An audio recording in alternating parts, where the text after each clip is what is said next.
Assalamualaikum warahmatullahi wabarakatuh. Alhamdulillahi rabbil alamin. Wassalatu wassalamu ala ashrafil anbiya'i wal mursalin. Wa ala alihi wa sahbihi wa man da'a bida'watihi ila yaumiddin. Bertemu lagi kita pada kali ini bersama USA Ustaz Saiful Azlan dalam mata pelajaran Pendidikan Islam tingkatan 5 bahagian Al-Quran, yang mana tajuk kita pada kali ini ialah memahami keutamaan dalam tindakan, iaitu pelajaran yang kelima. Kita lihat dulu objektif pembelajaran, membaca surah Taubah ayat 19 hingga 20. Dapat kita baca dan kita mengetahui sebab penurunan ayat ini. Seterusnya mempelajari tentang aulawiyat atau fiqhul aulawiyat. Kemudian menjawab soalan kebat, menjawab soalan di bahagian deskripsi. Baiklah, kita teruskan dengan ayat surah At-Taubah ini, ayat 19 hingga ayat 20. Yang mana sebagaimana pengajian kita sebelum ini berkaitan dengan ayat-ayat kefahaman, Ustaz akan baca ayat dan Ustaz akan bimbing cara bacaan yang insya-Allah betul. Dan kemudian selepas itu kita akan terjemah potongan demi potongan ayat-ayat ini. Jadi kita mulakan dengan a'udzubillahi minasyaitonirrajim. Kita tak baca bismillah. Sebab apa? Ayat ini daripada surah Taubah. Surah At-Taubah merupakan surah yang Allah isytiharkan perang kepada orang-orang musyrikin. Jadi ia tidak sesuai untuk kita bacakan bismillah padanya. Okey, baik, sekali lagi. A'udzubillahi minasyaitonirrajim.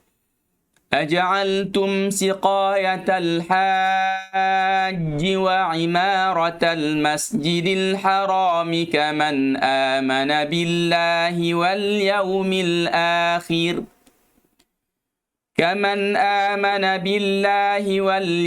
الآخر وجاهد في سبيل الله لا يستوون عند الله والله لا يهدي القوم الظالمين. الذين آمنوا وهاجروا وجاهدوا في سبيل الله بأموالهم وأنفسهم أعظم درجة عند الله وَأُولَٰئِكَ هُمُ الْفَائِزُونَ. Shadaqallahul Azim. Kita lihat semula ayat ini daripada awal, iaitu pada permulaan aja'altum siqayatal hajji wa ima. Okey, kita tengok aja'altum. Daripada ain masuk ke lam. Lidah hendaklah diletakkan di tempat yang namanya usul thanayal ulya. Apa benda tu? Iaitu kita letakkan hujung lidah di tempat tumbuh gigi kacip atas. Letak situ. Aja'al, betul-betul hujung lidah. Okey. Kemudian aja'altum, rapatkan mulut pada tum. Mim mati. Aja'altum. Kemudian siqayatal, siqa, untuk sebut qaf jangan muncung, jangan sebut siqa. Kenapa? Salah kerana qaf barisnya tandanya adalah fathah. Tuntutan pada kita bagi huruf yang berfathah buka sahaja mulut. Jangan dimuncung, kerana muncung adalah ciri untuk dhammah. Macam kita sebut aja'altu, aja'altum, kita muncung pada tu. Itu ciri pada dhammah. Jadi siqayatal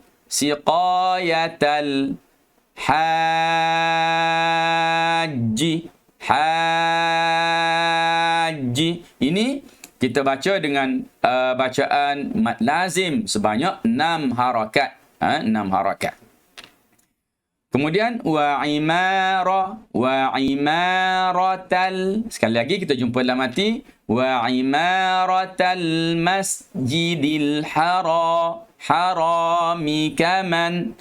Masjidil harami kaman amana. Kita nak baca jangan ambil ke atas ni. Di bawah ni. Di bawah ni. Dia bersama dengan ha di bawah ni. Kaman amana billahi wal sekali macam lam tadi juga wal yaumil akhiri wajahada. Okey, ustaz mula balik daripada wa imaratal masjidil harami kaman amana billahi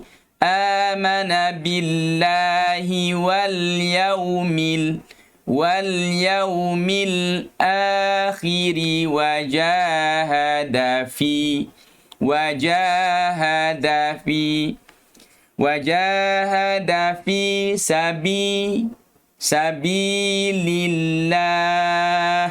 sabilillah. Okey, walaupun di sini tidak ditanda mat, tetapi lafzul jalalah hendaklah dibaca dengan panjang. Jangan baca sabilillah. Sebab apa? Tak ada tanda mat pun. Tak, ini sudah jadi ma'ruf. Dah jadi sangat diketahui lafzul jalalah dibaca dengan mat. Seterusnya la yastawuna indallah. La yastawu. Muncul mulut. Yastawuna. Dengung. Indallah. Wallahu la yahdil. Jangan yahdil dalam sangat. Cukup. Yahdil qaumadh. Huruf dha, lidah bawah gigi. Qaumadh-dhalimin. La yahdil qaumadh-dhalimin. Terus. Alladhi, lidah bawah gigi untuk zal. Alladzina amanu wahajaru wajahadu. Alladzina amanu wahajaru wajahadu fi sabilillahi bi amwalihim. Fi sabilillahi bi amwalihim. Tutup mulut. Bi amwalihim. Pastikan mulut ditutup di sini, kerana kalau kita tak betul-betul syumat, dia macam bila bertemu dengan waw, oleh kerana kedua-dua ini merupakan huruf yang asalnya daripada bibir, maka dia akan ada sedikit masalah. Pastikan mim ditutup mulutnya dengan baik.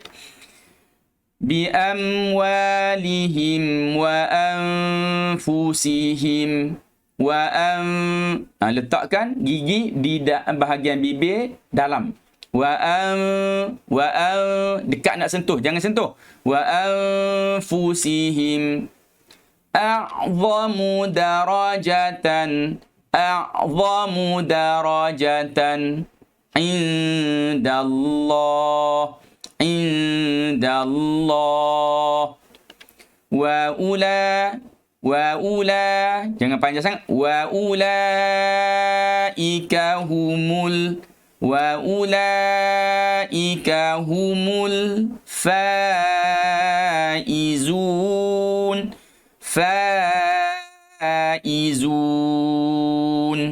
Okey.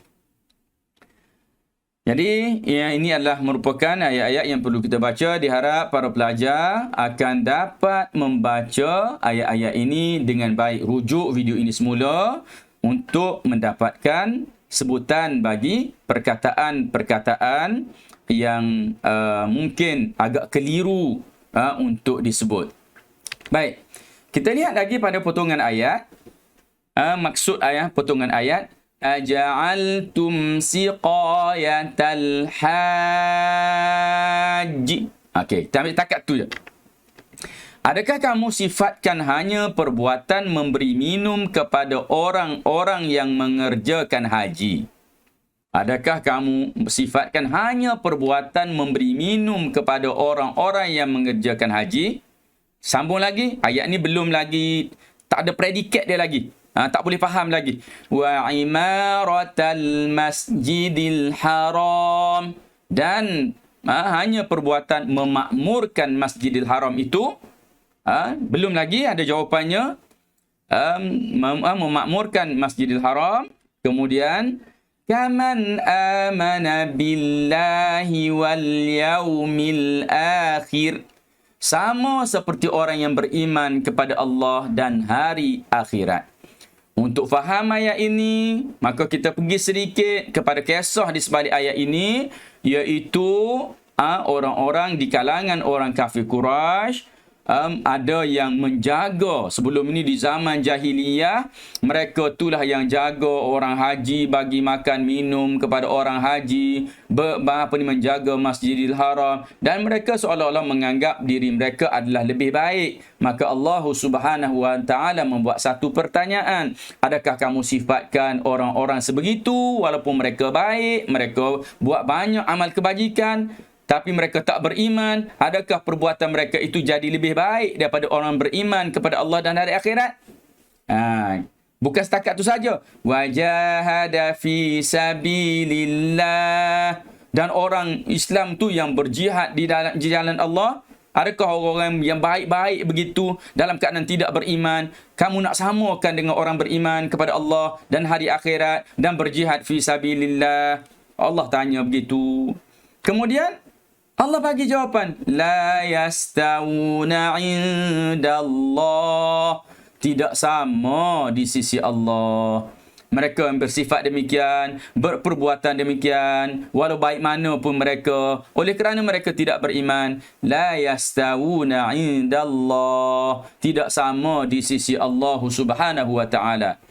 Wallahu la yahdil qaumadh zalimin. Dan Allah tidak memberi hidayah kepada ataupun petunjuk kepada kaum yang zalim. Terus, alladzina amanu wa hajaru. Dan sesungguhnya orang-orang yang beriman dan berhijrah. Berhijrah satu perbuatan dia. Wajahadu. Dan berjihad. Fi sabilillah. Jihad mereka di jalan Allah, bi amwalihim wa anfusihim, dengan harta mereka dan dengan jiwa mereka. Mereka berjihad di jalan Allah dengan harta dan juga dengan jiwa mereka. A'zamu darajatan 'indallah. Lebih besar dan tinggi darjatnya di sisi Allah Subhanahu wa taala. Wa ulaika humul faizun. Dan mereka itulah orang-orang yang berjaya. Jadi, itu merupakan orang-orang yang berjaya di sisi Allah Subhanahu Wa Taala, Islam, dan mereka ni tunaikan tuntutan-tuntutan Allah, mereka berjihad di jalan Allah Subhanahu Wa Taala, maka mereka menjadi orang yang berjaya. Kita pun nak jadi orang berjaya di sisi Allah, maka kena benar-benar beriman, kena beramal soleh, kena buat khidmat untuk agama Allah Subhanahu Wa Taala. Ada sumbangan kepada agama Allah Subhanahu Wa Taala, barulah kita akan menjadi al-faizun, iaitu orang-orang yang berjaya. Berjaya kat mana? Dunia dan juga akhirat kita. Asbabun nuzul. Tengok asbab atau sebab kepada turun ayat. Beberapa sahabat berbincang tentang amalan utama mereka selepas pembukaan kota Mekah. Perbincangan berkenaan dengan amalan ini bukan jadi isu, tapi ada yang ingin memberi minum.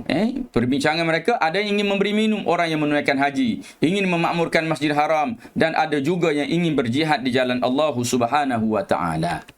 Percakapan itu ditegur Saidina Umar kerana tidak sopan meninggikan suara di tepi mimbar Rasulullah sallallahu alaihi wasallam. Perbuatan tersebut, perbualan mereka itu di tepi mimbar Rasulullah SAW dan kadang-kala dalam meninggikan suara. Maka Sayyidina Umar mengadu kepada Rasulullah SAW, maka Allah SWT menurunkan ayat ini. Dalam ayat ini seolah-olah nak bercerita kepada kita tentang fiqh aulawiyat. Apa dia fiqh aulawiyat ni? Kalau terjemah bahasa kita mudah fahamnya, perkara yang diutamakan. Perkara yang diutamakan. Jadi maksud yang diberikan dalam buku, mengutamakan perkara yang sepatutnya didahulukan berdasarkan prinsip syarak.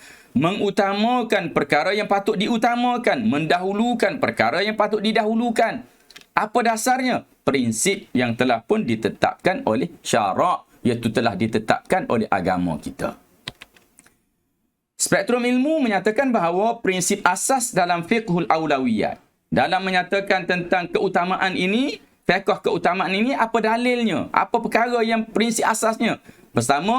Pertamanya ialah bersumberkan dalil syarak. Kena tengok dalil Quran, dalil hadis dulu, cerita macam mana. Yang kedua, mengutamakan perkara yang diutamakan syarak. Kena tengok juga apa yang syarak sangat jaga, maka kena dahulukan itu. Yang ketiga, mengambil kira keperluan semasa dan setempat. Ambil kira keperluan pada masa tu dan tempat tu apa yang diperlukan. Yang ketiga, yang keempatnya, mengambil kira tahap keupayaan individu. Kita sendiri tu kita mampu buat apa? Kita sendiri kita mampu buat setakat mana? Maka kita tengok keutamaan dari sudut situ, kemampuan yang kita boleh buat, maka kita buatlah setakat kemampuan yang kita ada. Pelaksanaan fiqhul aulawiyat dalam kehidupan. Dalam pelaksanaan terhadap fiqhul aulawiyat ini, dalam kehidupan kita mesti banyak sudut. Sudut pertama, ilmu dan pemikiran. Bila kita lihat dari sudut ilmu dan pemikiran, kita tengok prinsip amnya, prinsip umum, mengutamakan usaha untuk menuntut ilmu dan memahaminya berbanding melaksanakan sesuatu amalan. Utamakan belajar dulu berbanding dengan buat sebelum belajar. Itu maksud dia. Aplikasi mana? Apa contoh nak buat? Aplikasinya mengutamakan ilmu fardu ain berbanding ilmu fardu kifayah.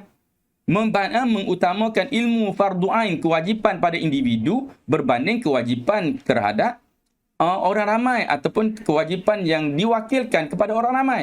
Contoh, mengutamakan ilmu menunaikan solat dengan betul berbanding ilmu yang lain.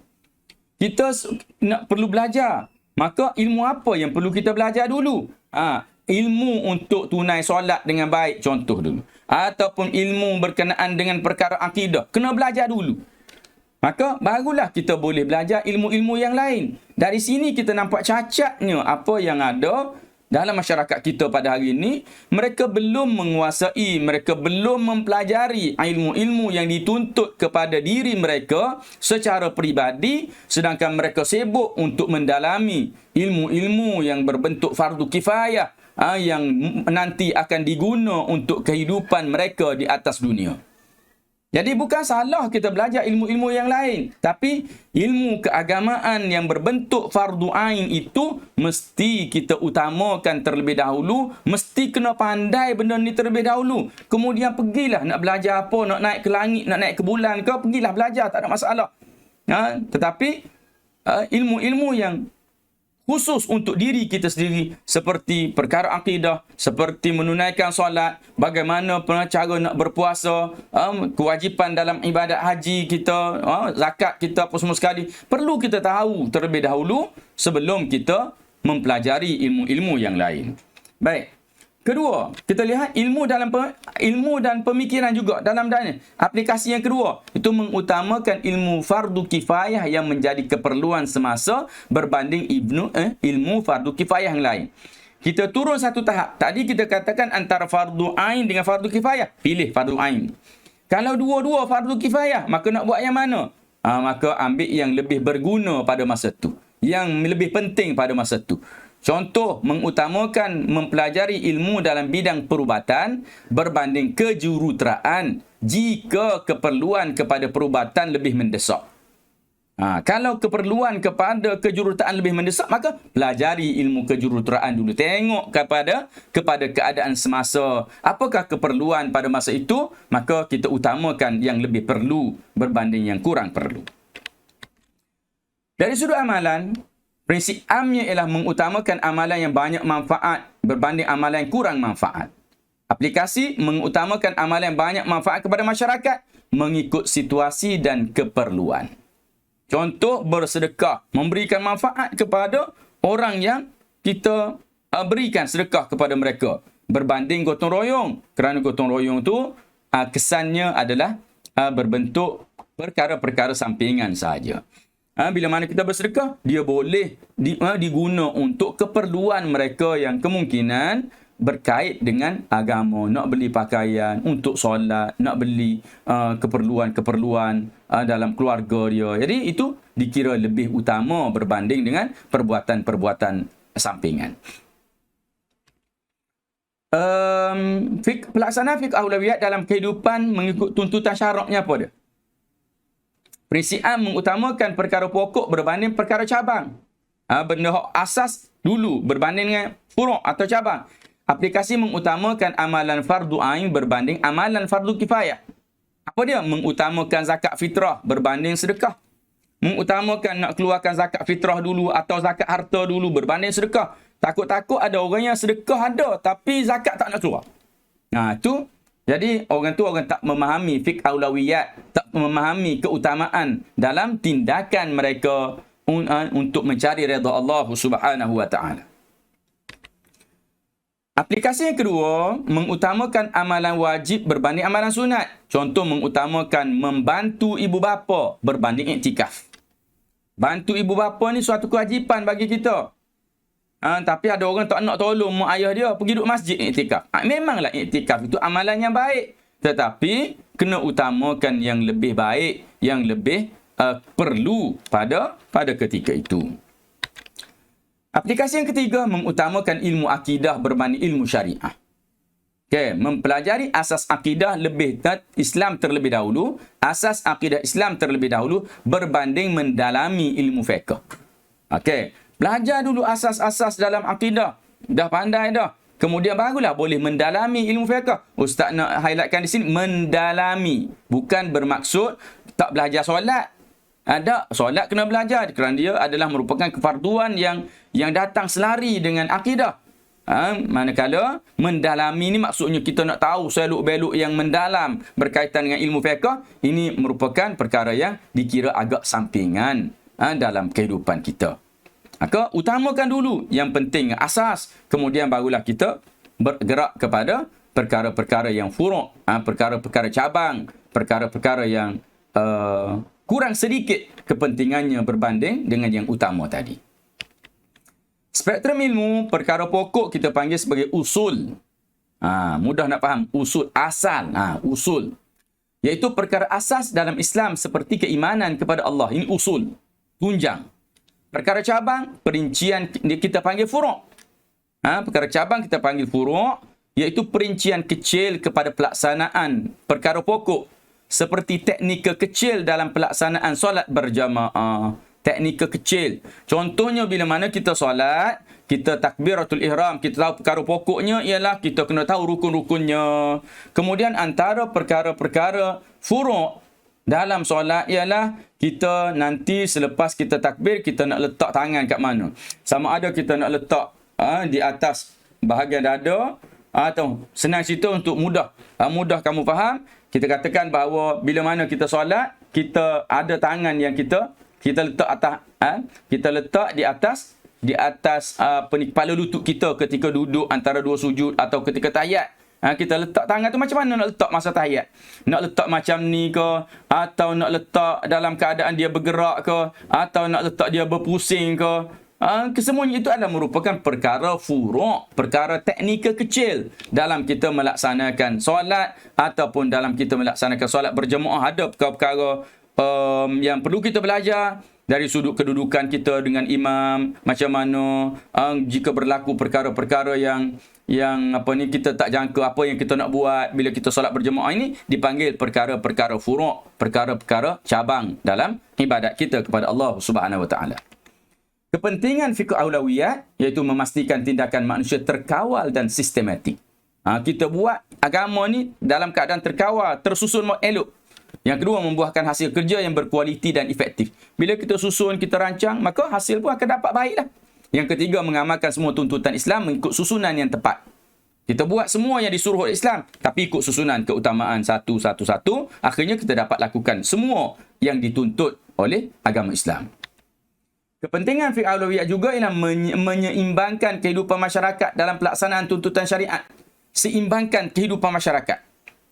Dia nak buat tuntutan agama tu dalam bentuk yang seimbang. Kita letak bukan sahaja dalam perkara fardu ain, dalam perkara fardu kifayah, dalam perkara berbagai sudut perlu dipertimbangkan. Seterusnya, mewujudkan masyarakat yang berjaya menguruskan sistem kehidupan cekap. Bila mana kita biasa dengan begini, kita selalu merancang kehidupan kita, maka wujudlah masyarakat yang berjaya mengurus sistem kehidupan mereka setiap hari dengan cara yang lebih cekap.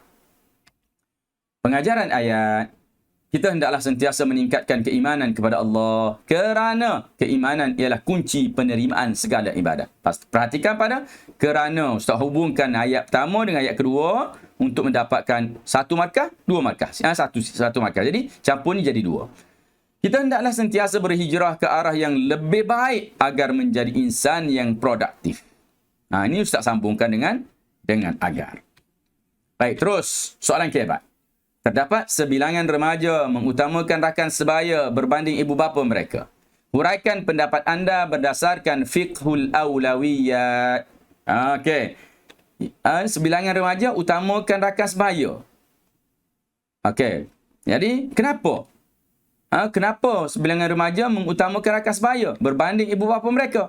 Okey, jawapan yang Ustaz sediakan iaitu mereka gagal memahami siapakah yang lebih utama untuk ditaati. Mereka tak faham fiqh aulawiyat. Kenapa? Kerana terpengaruh dengan keseronokan bersama rakan sebaya. Seronok main dengan kawan-kawan ni. Kesannya mereka akan mengikut apa sahaja yang dilakukan oleh rakan-rakan walaupun ianya berdosa. Apa yang kawan buat berdosa, ikut je semua. Tak kira. Sebab apa? Seronok duduk dengan kawan. Kesimpulannya, kita hendaklah sentiasa mengutamakan ibu bapa dalam apa jua keadaan agar mendapat keredaan daripada Allah. Supaya kita dapat redha Allah, maka kita utamakan ibu bapa. Dapat pahala banyak kerana keredaan Allah ini bergantung kepada keredaan ibu bapa. Sila lihat dengan baik kerana kesannya, kesimpulannya kita hendaklah ada agar sekali lagi untuk melengkapkan ayat. Jadi ada 3 noktah. 1 noktah di sini, keduanya kita noktahkan di sini dan akhir noktah terakhir. Dengan itu kita dapat 4 markah. Jadi sebagaimana biasa kita dah sampai kepada penutup. Sila jawab soalan di bahagian deskripsi. Bahagian bawah ni ada link, jawab situ. Dan Ustaz sudahi dulu dengan aqul qali hadza wa astaghfirullahal azim li wa lakum. Wassalamualaikum warahmatullahi wabarakatuh.